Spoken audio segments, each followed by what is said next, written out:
All right, you bastards, welcome back for another deep dive. You know what you're thinking. Another Yellowstone thing. This asshole serious? But hold your horses. This ain't your typical cowboy circle jerk. No. Today we're going deep on 1923. Yeah. And yeah, the one with Old Man Ford and Helen Mirren. Yep. This thing is racking up award nominations. It is. Like a goddamn outlaw collects bullets. Mm-hmm. So there's got to be more to this than just another dusty Western. Yeah, you're goddamn right. There's more to it. Oh, okay. 1923 throws you right into a shitstorm for the Duttons. Oh, yeah. Prohibition's in full swing. Right. There's a drought that could choke a buffalo. Jesus. And the Great Depression's creeping in like a bad hangover. Oh, man. What's wild is that Montana Yeah. got hit by the Depression way before that whole 1929 stock market crash everyone loves to bitch about. So those Duttons are cursed or something. Maybe. Damn, always some shit hitting the fan. Always. But, hey, at least they got some Hollywood heavyweights to cry on this time. Casting Ford and Mirren as Jacob and Kara Dutton, Yeah. that's some genius-level shit right there. I mean... They bring this weight to the roles. Yeah. We've seen some shit vibe that's just perfect. Right. And get this, it's not even their first time sharing the screen. Wait, seriously? Yeah. These two go way back. 36 years, my friend. Holy They shit. were in a movie called The Mosquito Coast back in '86. Wow. Talk about a damn reunion. Shit, that's ancient history. It is. But hold up. Yeah. Ford signed on before even seeing a script. He did. What the hell? I know. Is he that desperate for a paycheck or something? Now, the dude's a legit fan of Taylor Sheridan's writing. Really? Yeah, trusting him like that. Okay. Before even reading the script. That Yeah. says a lot, right? I guess. And word on the street is that Sheridan basically wined and dined both Ford and Mirren to reel them in. No way. Guess he knows how to sweet-talk those Hollywood elites. Well, whatever he did, it worked. Yeah. This show's cleaning up at award shows like a goddamn janitor after a frat party. I know, right? I mean, even Helen Mirren's getting nominations. She is. Is this thing actually good? Yeah. Or are people just blinded by star power? It's more than just star power, although that doesn't hurt. Okay. The show's been nominated for Golden Globes Best Drama, Best Actress, and a bunch of others. Oh, wow. You got your AACTAs, your Satellite Awards. Right. Even the Astra TV Awards and the Women's Image Network Awards. Wow. Critics are digging it too. Really? 90% rating on Rotten Tomatoes. Get out of here. Which means even those snooty bastards can appreciate a good Western. So it's not your grandpa's Western, unless your grandpa's a film critic, am I right? Right. But let's cut the crap about awards and those critics with their heads up their asses. Okay. What about the average Joe? Yeah. Are people actually watching this thing? It's definitely connecting with audiences. Okay. Some find it a bit too bleak, though. This ain't some lighthearted romp through the Wild West. Right. It's raw, Yeah. unforgiving, Mm-hmm. and doesn't sugarcoat the harsh realities of the time. All right, let's ditch the award show bullshit and get to the good stuff. Okay. I'm more interested in the behind-the-scenes dirt. All right. Was this thing a pain in the ass to make? Let's just say they spared no expense. Oh, yeah. Rumor has it that 1923 has the most expensive first season of any TV show ever. No shit. And get this, it costs even more than 1883. Holy cow. They filmed all over the goddamn map. Give me some locations. Montana, Kenya, Malta, South Africa, Tanzania. Jesus. They even shot scenes on a frickin' ocean liner that's now a hotel in California. Sounds rough. Right. Those poor Hollywood A-listers slumming it in Africa and sipping champagne on a goddamn luxury liner. Yeah, I know. But all right, enough of the behind-the-scenes bullshit. Okay. Let's talk about this shit. Okay. What kind of fucked up shit are these Duttons getting into this time? Well, without giving away any spoilers, let's just say the Duttons are up to their necks in it. Okay. They're fighting sheep herders, Right. trying to survive the drought and the depression. Yeah. And of course, there's the usual family drama that comes with being a Dutton. Bum it. Don't tease us like that. I know. Give us some juicy details. guess. What kind of family drama? All right. Spencer, the youngest Dutton son, is off in Africa hunting big game like a goddamn Hemingway character. Okay. He meets this badass British woman, Alexandra, All right. and they get hitched. Okay. But their trip back to Montana, Yeah. let's just say it's not a honeymoon cruise. Oh, no. Back in Montana, the Duttons are in a full-blown war with this sheep herder named Banner Creighton. Holy shit. We're talking shootouts, dead bodies and alliances with some shady-ass mining tycoon. Oh, man. And then shit gets really dark in the finale. Hold up. The finale already. Oh, I know. What the hell happened? Oh, you gotta wait. Spill the beans? Let's just say there's a property tax scheme that could cost the Duttons everything. Oh, no. And Elizabeth, the young Dutton bride, Yeah. let's just say she suffers a heartbreaking loss. Damn, talk about a downer ending. Right. So basically, it's a shitstorm of historical drama, family feuds, and enough backstabbing to make a Shakespearean tragedy jealous. Exactly. Sounds like my kind of show. 1923 is this crazy blend of historical events, personal struggles, and drama that'll keep you on the edge of your seat. Sounds great. It's a reminder that even the most badass families can get their asses kicked by shit they can't control. Yeah, that's true. You ready for part 2? Oh, hell yeah. All right, let's go. Yeah. So Yeah. we were talking about Yeah. how the Duttons always seem to have a target on their backs, right? Right. Let's dive deeper into these assholes trying to screw them over this time around. Okay. Banner Creighton. Yeah. The sheep herder. Right. He's not just some random prick. He represents this whole clash between the old ways of ranching and the new world crashing down around them. Okay. The drought and the depression. Yeah. They push him to some pretty desperate measures. Yeah, but stringing up 5 of his guys. Yeah.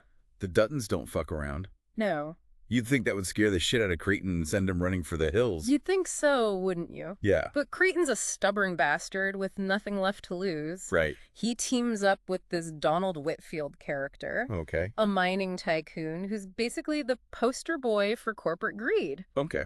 Whitfield sees this whole thing as a way to grab land and make a fortune while everyone else is struggling to survive. Classic greedy asshole move. Yeah. So these two, Creighton Whitfield, Yeah. they're the big bads this season. They're definitely the main antagonists, but the show doesn't paint them as pure evil. Oh, really? Creighton's driven by desperation, Okay. trying to protect what he sees as his livelihood. Yeah. Whitfield's just playing the game. And yeah, Yeah. he's ruthless as hell, Right. but he's working within the system. Yeah. It makes you wonder who the real villains are, doesn't it? It does. Maybe it's the system itself. Well, it wouldn't be a Yellowstone show without some morally gray areas. Right. Makes you wonder if anyone's really on the right side of things. Exactly. But what about the Duttons themselves? Yeah. Are they still the same? Tough as nails take no shit family we've come to expect. Oh, they're still tough as hell. Ugh. But there's a vulnerability to them in this era. Okay. Jacob, the patriarch, he's getting up there in years. His Yeah. health isn't what it used to be. Yeah. He's seen a lot of bloodshed. Yeah. And you can see the weariness in his eyes. Yeah. Kara, his wife, Yeah. she's the backbone of the family, the one holding everything together. Right. But even she's pushed to her limits. Yeah. They're facing challenges they never saw coming. And what about the younger generation?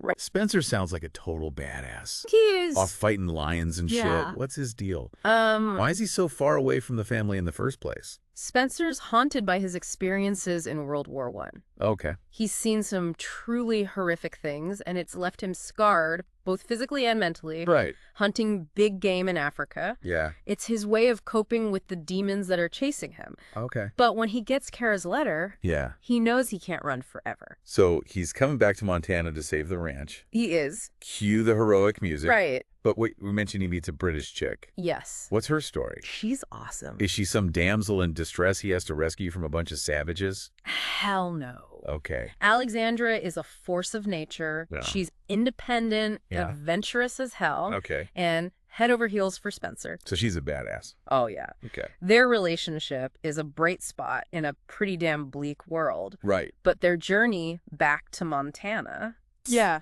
Let's just say it puts their love to the test in ways they could never have imagined. Oh, no. Shipwrecks, stowaways, even duels on the high seas. They face it all. Damn, sounds intense. It is. This show's throwing everything but the kitchen sink at the Duttons.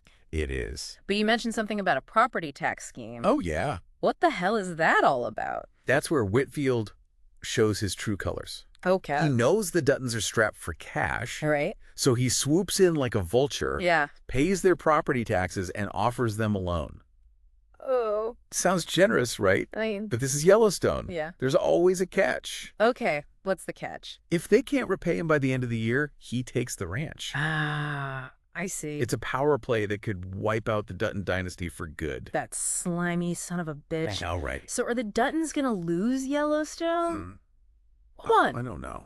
We know they end up holding on to that land. Right. How the hell do they get out of this mess? Well, remember, this is just the first season. Right. Sheridan loves his cliffhangers. Right. And the 1923 finale leaves you with a shitload of unanswered questions. Oh, man. Will the Duttons find a way to screw Whitfield over? Will Spencer make it back in time to save the day? Right. And what about Elizabeth and that tragic loss she suffers? Right. It's all up in the air. Oh, man. Setting the stage for a second season that promises even more drama and intrigue. Damn, talk about a tease. I know. So we've got cowboys, Indians, nuns, and enough drama to fuel a whole season of Real Housewives. Yeah. But here's the question. Oh, Does any of this 1920s shit actually matter to us today? it does. I mean, besides giving us another show to binge watch. That's a damn good question. Okay. On the surface, it's easy to write 1923 off as just another Western. Yeah. But if you look closer, you'll find themes that hit home. You know? Yeah. Stuff that resonates with our own anxieties today. Okay. The fight for land, the clash between tradition and progress. Uh-huh. The way wealth and power corrupt everything they touch. Yeah. These are issues that are still relevant as hell today. You're saying there's more to this show than cowboys and Indians shooting each other? I am. Get out of here. You're trying to turn me into some intellectual snob. Nah, just saying there's some depth to 1923. Okay. It makes you think about the legacy of the past. Right. And how it shapes the world we live in today. Okay. It's entertainment that actually makes you use your brain once in a while. All right. All right. I see your point. Okay. But let's be real. Most people are watching for Harrison Ford and Helen Mirren. Probably. And hey, I don't blame them. Those two are legends. Right. But you're saying there's actually something to think about in this show. Absolutely. Yeah. Think about the role of women in this era. Okay. Cara Dutton. Yeah. She's not just sitting around knitting or some shit. Right. She's running the ranch, making tough decisions, Okay. holding the family together. And then there's Tiana Rainwater, Yeah. the young Native American woman trapped in that brutal boarding school system. Right. Her story is a reminder of the horrors inflicted on indigenous people in this country, a part of history we can't afford to forget. Yeah, that boarding school shit is messed up. It is. But hey, it's history, right? Yeah. Water under the bridge. Sure. Why dwell on the bad stuff? Because understanding the past is crucial to understanding the present. Okay. The trauma inflicted on Native American communities, it didn't disappear when those schools closed. Right? The effects are still felt today. Okay, I get it. Okay. This show's about more than just cowboys and Indians. It is. It's about history, family, power, Mhm. and all that deep shit. Yeah. But for the average viewer, is it just a good time? Yeah.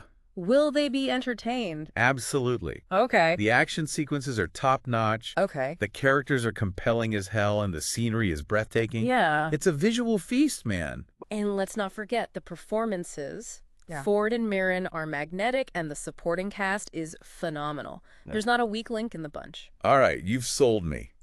1923 is more than just another Yellowstone cash grab. Oh. It's a damn good show. It is. But let's wrap this up for now. Okay. We've got one more part to this deep dive, We do? and I'm sure you got more juicy insights to share. You bet I do. All right. We've only scratched the surface. Okay. There's so much more to unpack. All right, you bastards. Make sure you stick around for part 3, where we'll finish our deep dive into 1923. Definitely. We'll get into some of the finer details, the historical accuracy, the symbolism, all that good stuff. That's good. Don't miss it.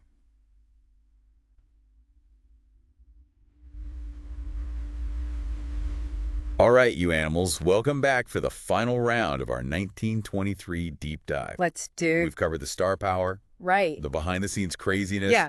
and the messed up shit the Duttons are dealing with this time around. Uh-huh. Now let's get into the nitty-gritty. We were talking about how this show tackles some serious themes, Yeah. right? Yeah. But does it actually get the history right? That's a damn good question. I mean, Some people might say, who gives a shit if it's historically accurate? Right. It's just a show. right. But I think that misses the point entirely. Yeah, If you're going to use history as your backdrop, you better damn well do your homework. exactly. Right. I don't want to see some cowboy riding a motorcycle or talking on a cell phone. No. That's some bullshit. And 1923 actually does a pretty damn good job of capturing the era.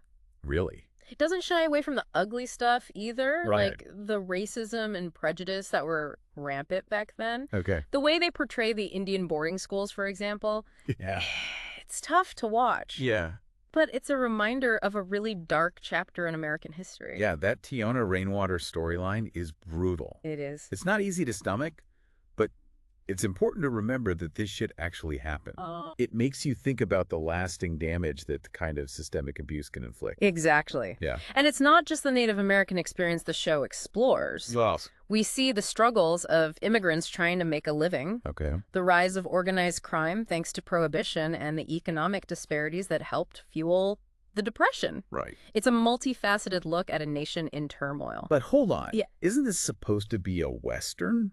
Kind of. Shouldn't there be more cowboys and Indians and shootouts? Don't worry, there's plenty of that good stuff too. Okay, good. But 1923 goes beyond your typical Western tropes. Okay. It's not just about good guys versus bad guys. Okay. It's about the changing landscape of the West, the clash between the modern world and the old ways. I see. It's a Western with some brains, you know? So it's not just a mindless action flick. No. Interesting. Yeah. But what about the symbolism? What about it? You know those little details that make you think? Right. Aha. I see what you did there. Yeah. Sheridan's a master of that. Oh. Take the Yellowstone River, for example. Okay. It's not just a pretty backdrop. Right. It represents the lifeblood of the land, the source of sustenance and power. Right. But it's also a symbol of change, of the relentless flow of time that threatens to wash away the old ways of life. Damn, that's deep. Right. I never thought I'd be analyzing a Western like this. Yeah, me neither. You're making me sound like some English professor. Sorry about that. Let's get back to the characters for a second. Okay. What about Spencer? What about him? What's his role in all of this? Spencer. He represents the wild spirit of the Duttons, that untamed nature that's essential to their survival. Okay. He's been through hell and back in the war, and that experience has hardened him. Right. He brings a certain ruthlessness to the table that even Jacob, the patriarch, doesn't have. Yeah, he's a stone-cold killer. He is. But he's also got this soft spot for Alexandra. He does. Is that just a love story, or is there more to it? Their relationship is more than just a simple romance. Right. It's a reminder of the power of love and connection, even in the darkest of times. Right. But it also symbolizes the merging of worlds, the old and the new. Right. Alexandra comes from a different background and a different culture, but she embraces the Dutton way of life. Well, she better watch her back. Why? Those Dutton women are tough as nails. They are. Remember what Kara did in that opening scene? Oh, yeah. She straight up murdered a dude. I know. It was awesome. It was crazy. Right. The women in this show are forces to be reckoned with. They are. They're not damsels in distress. Wow. They're strong, resourceful, and willing to fight for what they believe in. Yeah. They're the heart and soul of the Dutton family. They are. So we've got history symbolism, complex characters, and enough drama to make your head spin. Yeah. But what's the takeaway here? What do you mean? What's Sheridan trying to tell us with 1923? I think he's exploring the enduring legacy of the American West, both the good and the bad. Okay. He's showing us how the past is always with us. Yeah. How the choices made by those who came before us shape the world we live in today. You're saying we're all connected to this history even if we don't realize it? I am. Damn, you're making me feel all philosophical and shit. It's deep, man. I know. And that's the beauty of a show like 1923. What is? It entertains you, sure, but it also makes you think, challenges your perceptions, and maybe even starts some important conversations. All right. I think we've squeezed all the juice out of this one, my friend. Me too. We've covered everything from cowboys to symbolism to the goddamn meaning of life. We have What more can we say? just this. Yeah. If you haven't seen 1923 yet, Yeah. you're missing out. Yeah, you are. It's a wild ride, Uh-huh. a historical epic, Right. and a damn good story. Couldn't have said it better myself. All right, man. So what are you waiting for? I don't know. Fire up your Paramount Plus and get to binging, you filthy animals. And that's a wrap on another deep dive. Oh, wow. Until next time, keep it real, keep it raw, and keep questioning the goddamn narrative. Blech.